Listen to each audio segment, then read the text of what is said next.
Dunes the size of skyscrapers rise like frozen waves.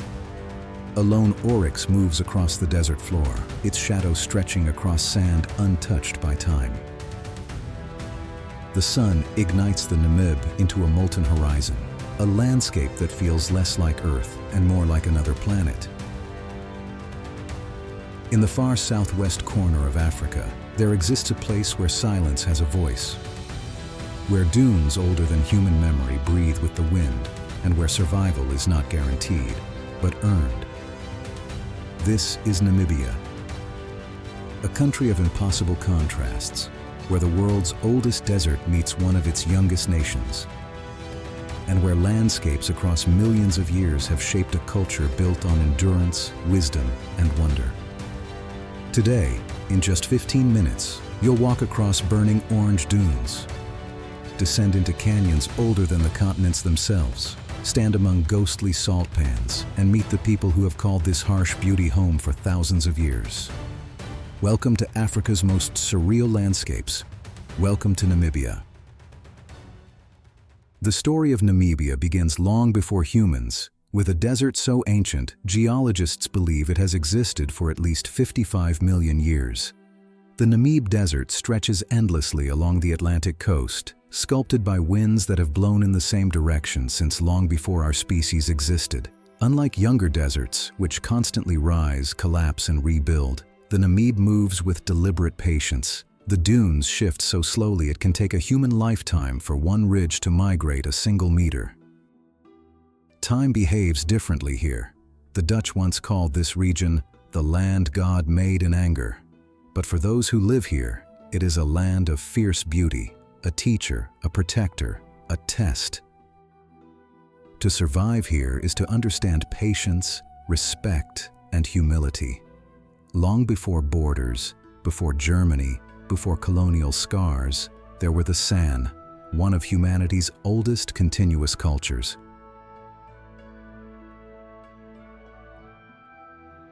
With roots stretching back tens of thousands of years, their rock art in Tweefelfontein is a library carved in stone. Animals painted with spiritual significance, hunting scenes that reveal ancient techniques, and shamanic dances that connect the living with the unseen.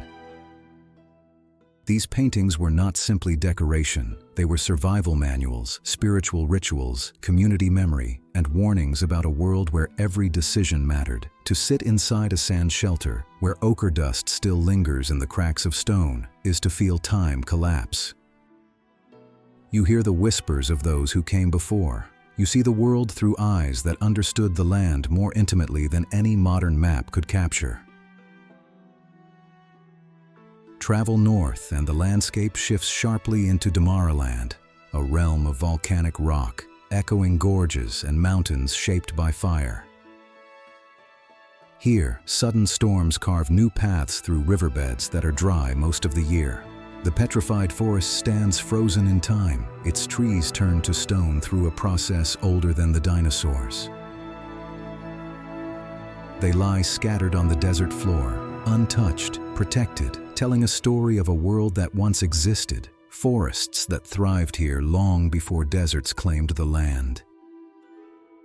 In this same region, the desert elephants make their journey. They walk silently across gravel plains, carrying memories of hidden waterholes passed down through generations.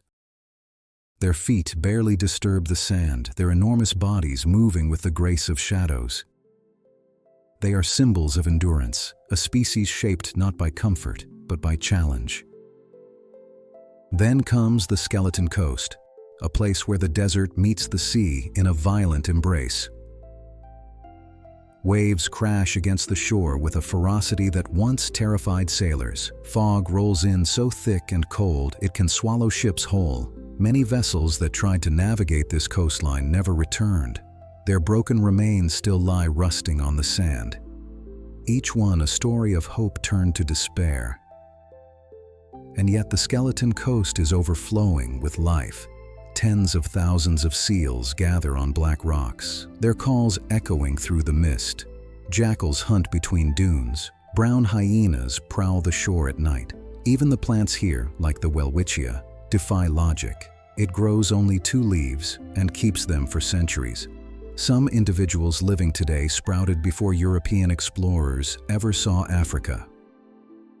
Deeper in the Namib, the land plays tricks on the senses. The heat bends light into shimmering pools that look like water. Mirages ripple across the horizon like spirits dancing. The San believed these visions were messages from ancestors. Even modern travelers feel something otherworldly watching them. Pilots have reported hearing the desert itself speak, a low, vibrating hum known as the singing dunes. When sand slides down a steep face, millions of grains rub together, creating a deep, resonant note that seems to vibrate through bone. It is a sound that feels ancient, powerful, and strangely alive. But Namibia's human stories are just as haunting. In 1908, a worker found a diamond in the moonlight on the railway tracks near Luderitz. It sparked a frenzy. Within months, mansions rose from the dunes, built by German settlers seeking fortune.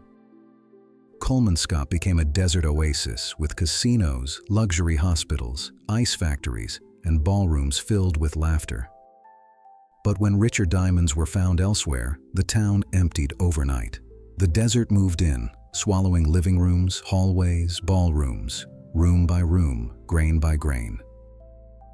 Today, Kolmanskap stands as a dreamscape, a reminder of how quickly human ambition fades when nature decides to reclaim its throne. Namibia also carries wounds that must be remembered. Between 1904 and 1908, German forces committed genocide against the Herero and Nama people. Tens of thousands were killed, starved, or imprisoned. Entire communities were shattered, yet the Herero and Nama live on. Their traditions, languages, and ceremonies preserved with resilience and defiance. Their survival is a testament to strength in the face of unimaginable loss. Namibia's landscapes also hide mysteries science still can't fully explain. The fairy circles, nearly perfect rings in the grasslands, stretch for miles. Some believe termites create them. Others insist it's ecological self-regulation. The Himba offer a different explanation. They say the circles are footprints of gods, the marks of ancient spirits walking through the grass at night. Modern Namibia is as diverse as its landscapes. Windhoek, the capital, is calm and welcoming, a blend of old colonial architecture and modern African design. Markets overflow with crafts, beads, and traditional clothing. The aroma of grilled meat and spices drifts through the air. Life moves with a gentler rhythm here, steady, warm, unhurried. North of Windhoek, the Canaan region is home to the Himba, one of Africa's most distinctive cultures. Their copper-toned skin glows in the sunlight, coated with a sacred mixture of red ochre, butterfat, and aromatic herbs. Their hairstyles, elaborate braids shaped with clay, reveal age, marital status, and clan. Their villages are built from earth, wood, and tradition. The Himba's deep connection to the land is woven into every aspect of life. They are storytellers, herders, guardians of ancient knowledge. Along the western coast lies Swakopmund, a city where desert dunes slide directly into the ocean. Here you can walk from a sunlit beach to towering sand mountains in minutes. Adventurers sandboard down slopes steep enough to steal your breath. Fishermen cast lines into cold Atlantic waters, and almost every evening, the fog drifts in like a soft white veil, cooling the desert and creating a dreamlike mood. Travel further south, and you reach the Fish River Canyon, the second largest canyon on Earth. Standing on its edge feels like gazing into the raw bones of the planet. Layer upon layer of ancient rock reveals 2 billion years of Earth's history. The silence here is overwhelming, broken only by the distant call of an eagle or the faint whisper of wind far below. Then, in the northeast, Etosha National Park unfolds in a series of unforgettable scenes. A massive white salt pan stretches across the horizon. Herds gather around waterholes like actors in an ancient drama. Elephants bathe in white dust. Zebras form patterned herds. Lions stalk silently at dusk, and at night the sky explodes with stars. Namibia has some of the darkest skies on Earth, perfect for stargazing. The Milky Way glows so brightly it casts faint shadows. The San believed these stars were campfires lit by the ancestors. And standing here, beneath the cosmic river of light, you can almost believe it. But Namibia is not just a land of ancient deserts and monumental silence.